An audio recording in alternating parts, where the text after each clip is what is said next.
Bienvenue voyageurs dans la caravane de la Gitane sans filtre. Je suis ravie de vous retrouver pour votre horoscope qui couvrira la période du 21 juillet au 4 août 2024.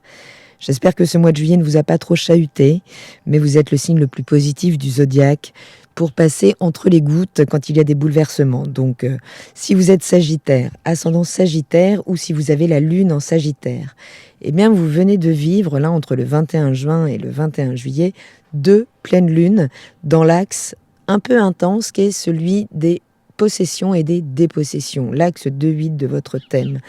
D'un côté, les ressources personnelles, donc les possessions, la sécurité matérielle, les finances, le corps, et de l'autre côté, les ressources partagées en maison 8, les transformations profondes, les crises, la mort et la renaissance, ainsi que les finances d'autrui, en maison 8, ou partagées.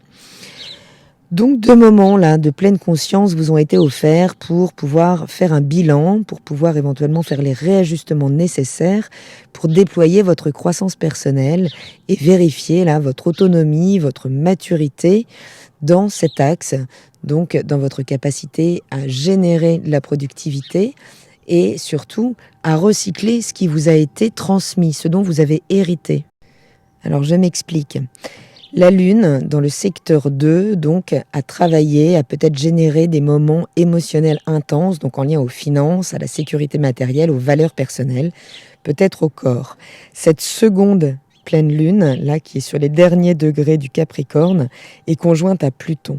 Donc là, elle vient vraiment soulever les transformations profondes, des révélations émotionnelles dans ces domaines. Donc là, vous pourriez vivre des moments assez intenses dans vos ressources financières, donc dans votre perception de ce qu'est la sécurité matérielle, mais avec une réelle opportunité de régénération, de réajustement. Cette lune conjointe à Pluton, oui, elle fait sortir des émotions profondes, peut-être enquistées depuis longtemps dans vos systèmes et qui ont pu influencer, y compris votre relationnel amoureux.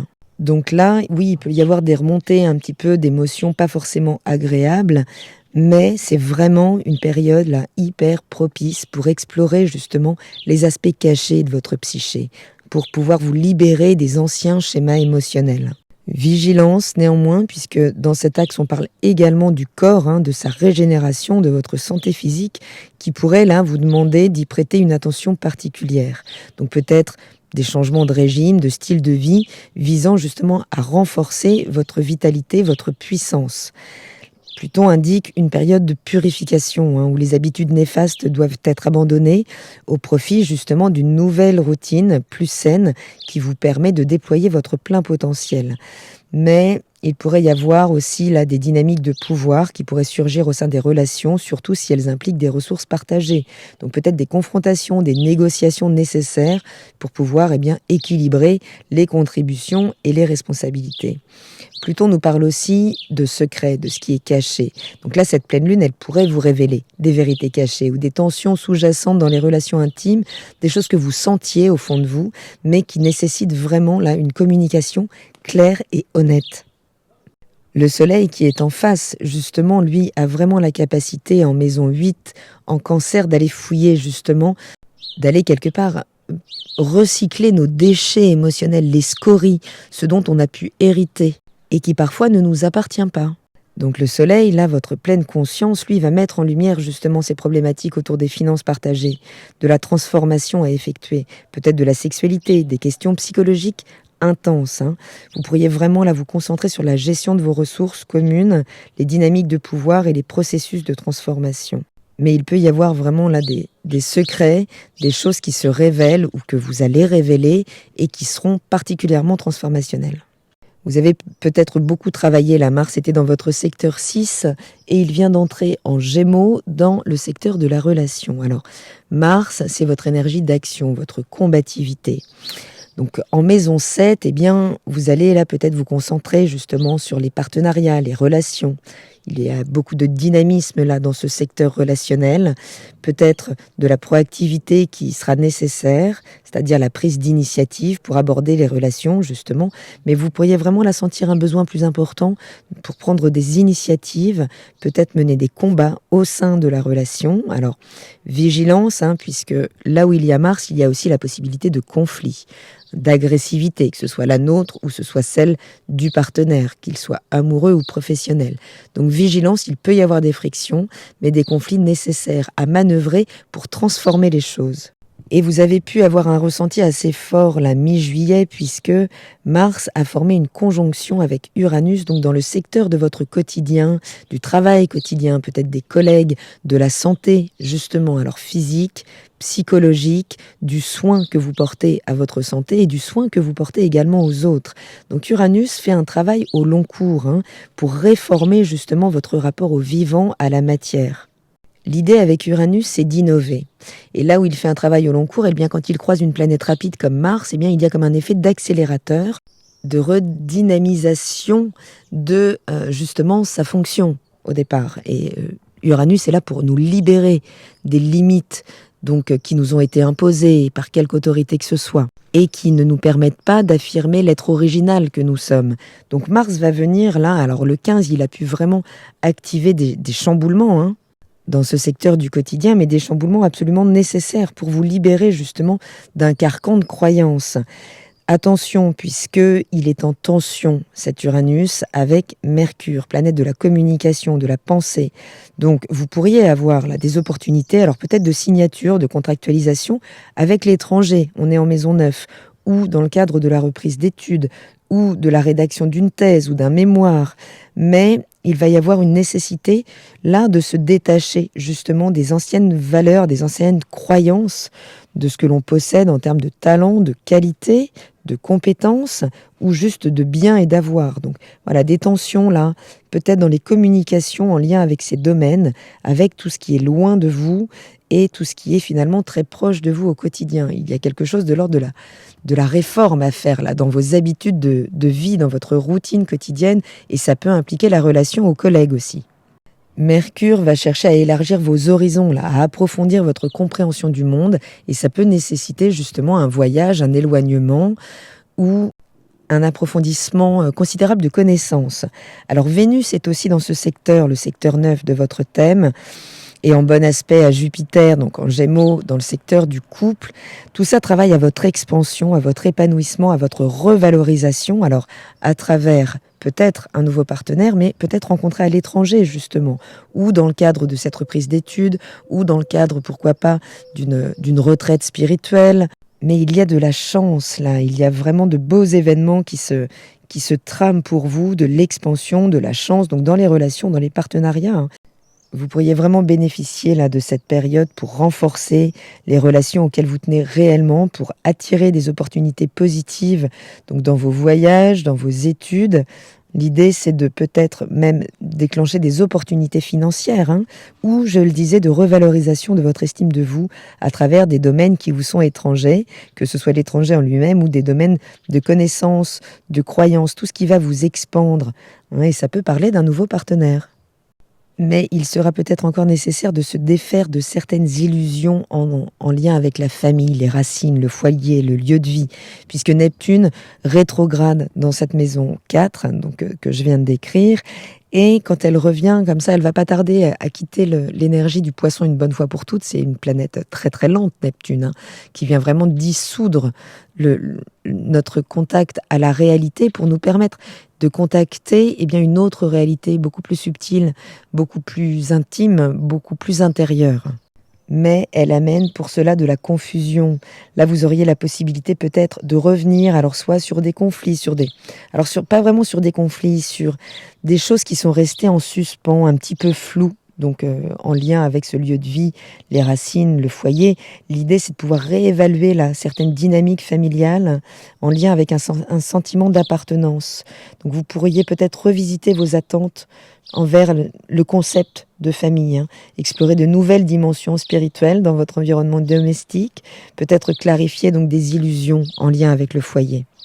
Donc c'est quand même, en résumé, une bonne période là pour vous régénérer au niveau émotionnel et au niveau peut-être de vos ressources financières, de ce que vous possédez, de votre perception, tout simplement de la sécurité matérielle. On peut parfois avoir un compte en banque plein et se sentir en insécurité et rencontrer des gens qui, eux, n'ont rien sur leur compte en banque et pourtant ne vivent pas du tout ça dans le manque. C'est vraiment une question de perception, toujours en lien avec ce qui nous a été transmis. Donc là, il y a des changements vraiment profonds à aborder donc sur cette histoire de ressources communes, sur la gestion des ressources communes, que ce soit dans le cadre amoureux ou dans le cadre du partenariat professionnel. Mais avec une espèce de dernier passage du feu, là, une espèce de dernier test que vient imposer Pluton pour voir justement si votre transformation a été effective.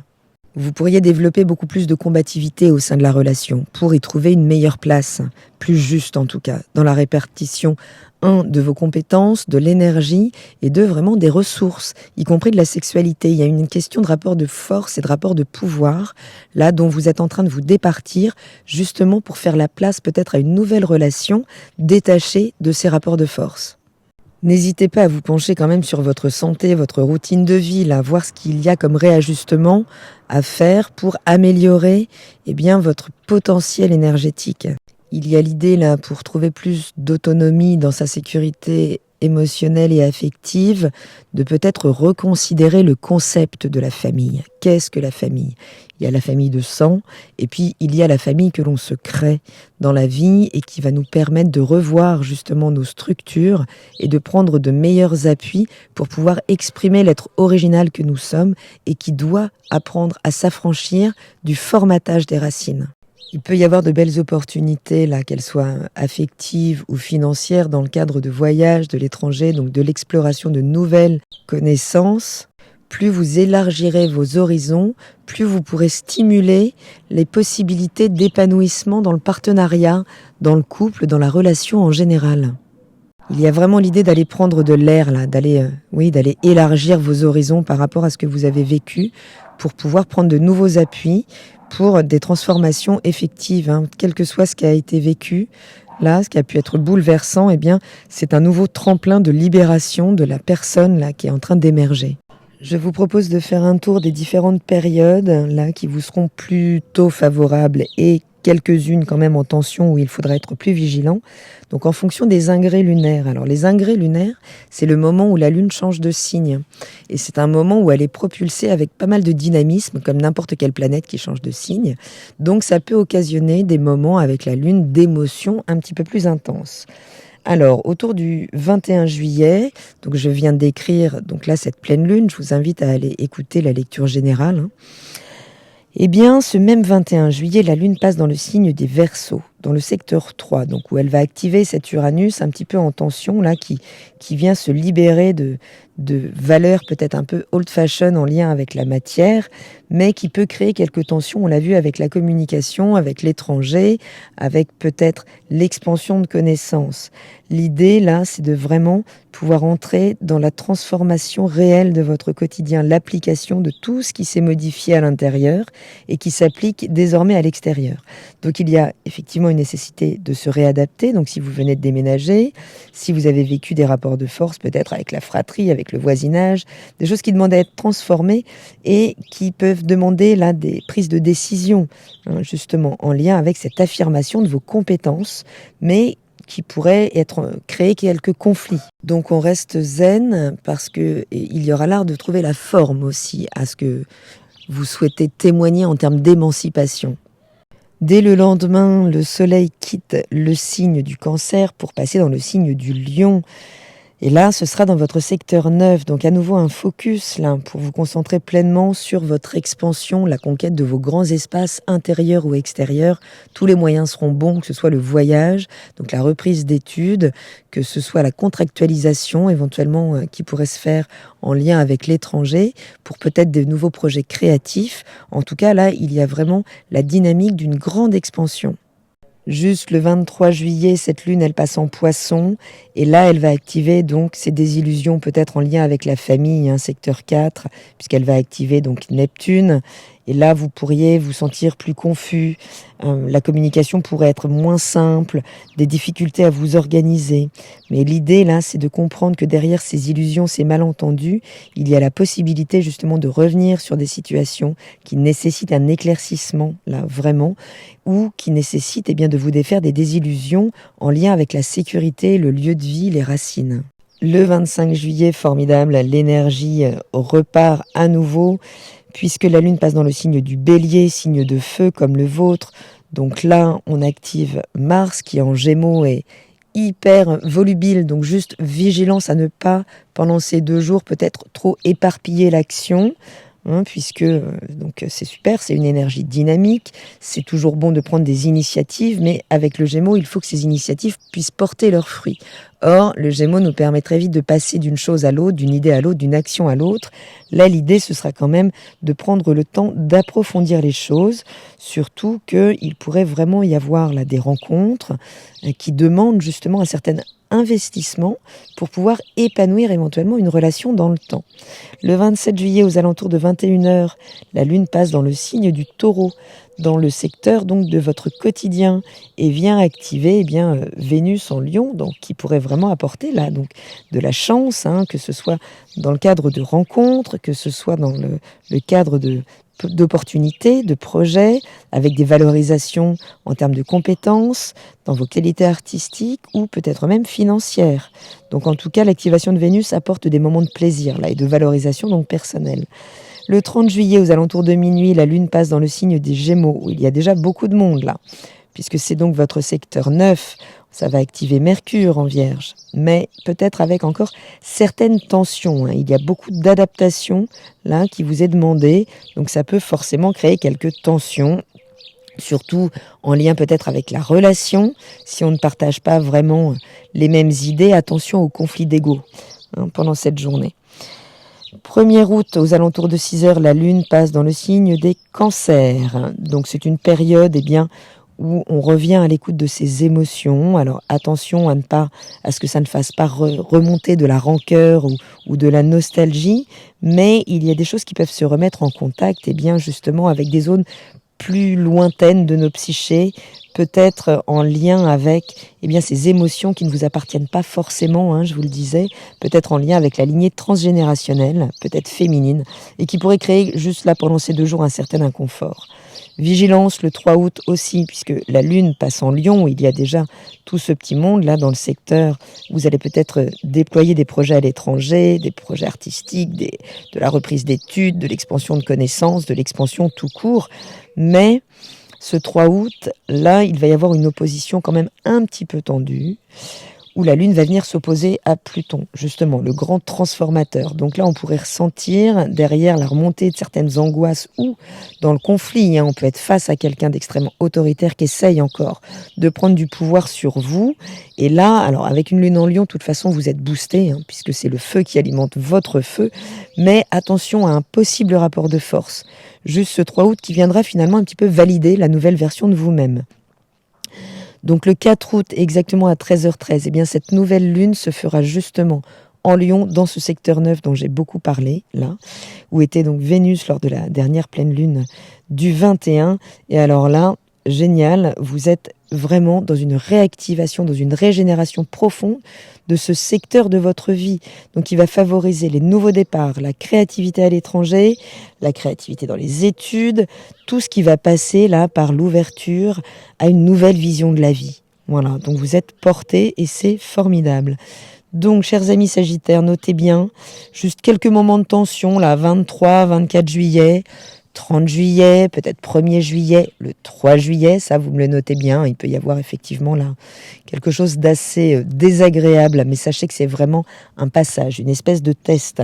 Et sinon, écoutez, ce sera de toute façon favorable, j'ai envie de dire. Là, vous êtes vraiment sur une pente ascendante, donc génial, 25 juillet... Même ce 3 août, le rapport de force, vous pouvez vraiment valider quelque chose de très valorisant dans le fait de remporter un bras de fer, là.